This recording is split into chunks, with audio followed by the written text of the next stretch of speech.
बाजार में पैसा कमाना ना सिर्फ नंबर का खेल नहीं है, यह दिमाग का भी खेल है।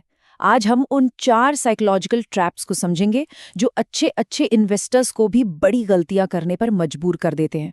तो चलिए आज समझते हैं मुनाफे के पीछे की साइकोलॉजी को। अच्छा, एक सवाल से शुरू करते हैं। आज अपना इन्वेस्टमेंट पोर्टफोलियो कितनी बार चेक किया गया है? 1 बार, 2 बार या शायद गिनती ही नहीं है? देखिए, ये आदत बहुत ही आम है और यही आदत हमें सीधे हमारे पहले साइकोलॉजिकल ट्रैप पर ले जाती है। तो हमारा पहला और सबसे कॉमन ट्रैप है डेली प्राइस ट्रैप, यानी रोजाना भाव का जाल। ये वो आदत है जब हम मार्केट की हर छोटी बड़ी हरकत पर नजर गड़ाए बैठे रहते हैं। और जैसा कि हम अभी देखेंगे, ये आदत बहुत बहुत महंगी साबित हो सकती है। चलिए इसको ना एक कहानी से समझते हैं। मिलिए रमेश से। रमेश ने एक शानदार हाउसिंग फाइनेंस कंपनी में इन्वेस्ट किया था। कंपनी के फंडामेंटल्स एकदम मजबूत थे, 0 एनपीए था और फ्यूचर प्रॉस्पेक्ट्स भी काफी अच्छे दिख रहे थे। मतलब रमेश अपने इन्वेस्टमेंट को लेकर पूरी तरह कॉन्फिडेंट थे। लेकिन फिर हुआ क्या? रमेश ने 150 रुपए पर स्टॉक खरीदा, पर जैसे ही कीमत गिरकर 115 रुपए पर आई, वो घबरा गए। उन्होंने 145 रुपए पर बेचकर सोचा कि चलो बड़े नुकसान से तो बच गए। लेकिन असल में क्या हुआ?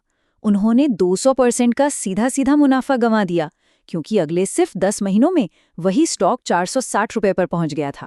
अब देखिए, इसी ट्रैप का एक दूसरा एंगल भी है। ये हमें रोहित की कहानी से पता चलता है। रोहित ने भी उसी स्टॉक में पैसा लगाया था, लेकिन उनकी गलती थोड़ी अलग थी। रोहित ने लगभग 125 रुपए पर खरीदा और स्टॉक को डबल होते हुए, मतलब 250 रुपए तक जाते हुए देखा। लेकिन 100% का प्रॉफिट देखते ही वो बेचैन हो गए। वो रोज भाव देखते थे और इस डर में थे कि कहीं ये मुनाफा हाथ से चला ना जाए। बस इसी डर में उन्होंने सब बेच दिया। नतीजा, वो अगली बड़ी छलांग से चूक गए, जो स्टॉक को 450 तक ले गई। तो यहाँ पर जो सबसे ज़रूरी बात है वो ये है कि ये ट्रैप 2 तरह से काम करता है।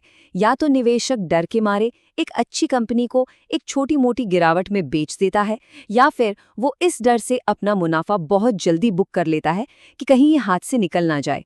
दोनों ही मामलों में इमोशंस लॉजिक पर हावी हो जाते हैं। तो ये तो हुई पहले ट्रैप की बात। अब आते हैं दूसरे पर, परचेज प्राइस एंकर। ये एक ऐसी दिमागी रुकावट है जहां इन्वेस्टर अपनी खरीदी हुई कीमत पर ही अटक जाता है और फिर सही फैसला नहीं ले पाता। बात है 2011 की। HCL टेक्नोलॉजीज में 500 रुपए पर इन्वेस्ट किया गया। और ये फैसला क्यों लिया गया? क्योंकि फंडामेंटल्स एकदम मजबूत थे, सब कुछ सही लग रहा था। लेकिन फिर स्टॉक गिरने लगा, गिरकर 400 रुपए पर आ गया और बस वहीं से चिंता शुरू हो गई। सबसे मजेदार बात यह थी कि कंपनी के तिमाही नतीजे तो शानदार थे, फिर भी सिर्फ कीमत गिरने से घबराहट पैदा हो गई। तो इन्वेस्टर ने क्या किया? 450 रुपए पर स्टॉक बेच दिया और मन में खुश हुए कि चलो, जो ओरिजिनल परचेज प्राइस से लॉस हो रहा था उसे कम कर लिया। लेकिन देखिए, मार्केट ने क्या जबरदस्त सबक सिखाया। सिर्फ अपनी खरीदी हुई कीमत पर अटके रहने का नतीजा ये हुआ कि 3 गुना रिटर्न हाथ से निकल गया। वो स्टॉक अगले 2 सालों में 1500 रुपए तक पहुंच गया था। और यही, यानी गलत चीज पर फोकस करना, हमें हमारे तीसरे ट्रैप की तरफ ले जाता है, पूरे मार्केट की दिशा का अंदाजा लगाने की कोशिश करना। ये वो सवाल हैं जो ज्यादातर इन्वेस्टर्स के दिमाग में घूमते रहते हैं। मार्केट क्रैश तो नहीं हो जाएगा? सेंसेक्स का अगला टारगेट क्या है? लेकिन अक्सर ये सवाल असल मुद्दे से हमारा ध्यान भटका देते हैं। सबसे जरूरी बात जो समझने की है वो ये है कि इन्वेस्टमेंट कंपनियों में होता है, मार्केट में नहीं। पोर्टफोलियो का रिटर्न उसमें मौजूद कंपनियों पर निर्भर करता है, सेंसेक्स की चाल पर नहीं। इसका एक शानदार एग्जाम्पल है 2011 का। उस साल सेंसेक्स तो नेगेटिव में था, लेकिन उसी टाइम पीरियड में देखिए, पेज इंडस्ट्रीज ने 80% और आईटीसी ने 20% का जबरदस्त रिटर्न दिया। ये साफ बताता है कि अच्छी कंपनियां मार्केट के ट्रेंड से कहीं ज्यादा मजबूत हो सकती हैं। और मार्केट की गिरने की बात हो ही रही है, तो चलिए हमारे चौथे ट्रैप पर चलते हैं, गिरती कीमतों का डर और हमारा अजीब सा रिएक्शन। ये हमारी साइकोलॉजी के बारे में एक बहुत ही अजीब बात है ना? सोचिए, जब किसी मॉल में 30% की सेल लगती है तो हम खुशी खुशी खरीदने दौड़ पड़ते हैं। लेकिन जब शेयर बाजार में 30% की सेल लगती है तो हम घबराकर सब कुछ बेच देते हैं, जबकि होना तो इसका उल्टा चाहिए। पोर्टफोलियो में जो ये अनरियलाइज्ड लॉस या कागजी नुकसान दिखता है ना, वो हमारी लॉजिकल सोच को जैसे पैरालाइज कर देता है। ये डर हमें मंदी के बाजार को एक अवसर की तरह देखने ही नहीं देता। और इतिहास गवाह है कि यही डर के पल असल में दौलत बनाने के सुनहरे अवसर होते हैं। चाहे 2008 का क्राइसिस हो या 2002-3 की मंदी, ये मौके शायद दशक में एक बार आते हैं, और जिन्होंने डर पर काबू पा लिया उन्होंने ही पैसा बनाया। तो सवाल ये उठता है कि इन सारे इमोशनल ट्रैप्स से बचा कैसे जाए।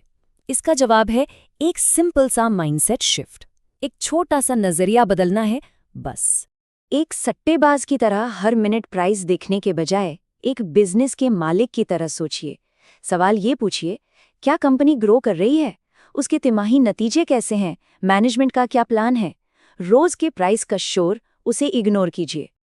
और इस फिलॉसफी को महान निवेशक वॉरेन बफे से बेहतर कौन समझा सकता है।